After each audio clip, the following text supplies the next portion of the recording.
안녕하세요. 현실라이프 주부구단 후맘입니다. 오늘은 주방살림 구입에 대한 팁 몇 가지만 소개해 보려고 해요.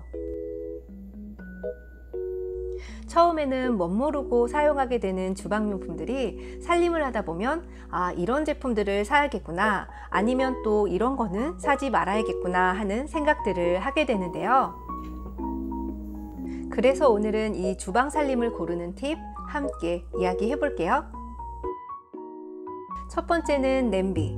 냄비는 스테인리스 재질로 된 제품을 사용하시는 걸 추천드리는데요. 물론 첫 세척 시 연마제 작업을 해야 하는 번거로움은 있지만 한번 구입해 놓으면 반영구적으로 사용을 할 수도 있고 열 전도율도 빠르고 또한 위생적으로 관리하고 사용하기도 편한 소재라서 스텐 제품을 사용하시는 걸 추천드리는 편이에요. 다만 손잡이와 본체가 연결되는 부분 있죠.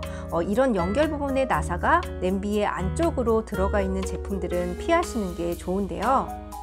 이런 부분은 설거지를 할 때마다 신경 써서 세척하지 않게 되면 음식물이 그대로 남아 있어 위생적이지 못하고,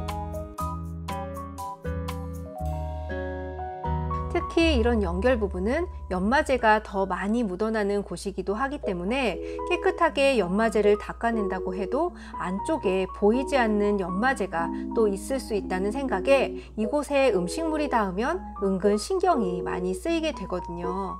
아무튼 그래서 이런 제품들은 되도록 연결되는 부분이 용기의 안쪽이 아닌 바깥쪽에서 마감되는 제품들로 선택하시는 게 더욱 위생적이게 사용하고 깔끔하게 관리하시기에도 좋을 거예요. 두 번째는 프라이팬.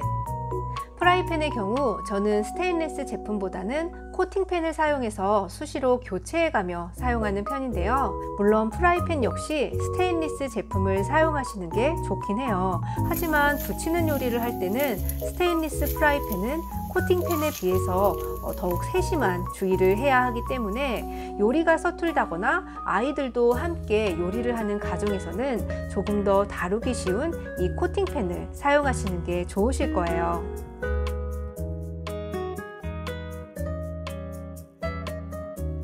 하지만 아무래도 코팅팬이니까 코팅의 수명을 더 길게 유지하기 위해서는 물기가 있는 요리들은 스테인리스 팬에, 부침을 하는 요리들은 코팅팬에 이런 식으로 재료에 따라 나누어 사용을 해주시는 것도 좋긴 해요.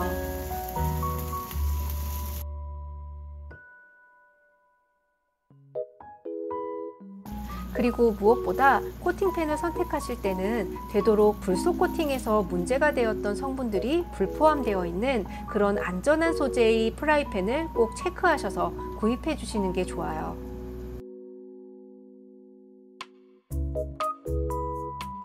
또한 프라이팬 역시 앞에서 말씀드린 것처럼 손잡이와 본체가 연결되는 이 나사 부분이 이렇게 안쪽이 아닌 바깥쪽으로 마감되어 있는 제품을 선택하시는 걸 추천드리고요.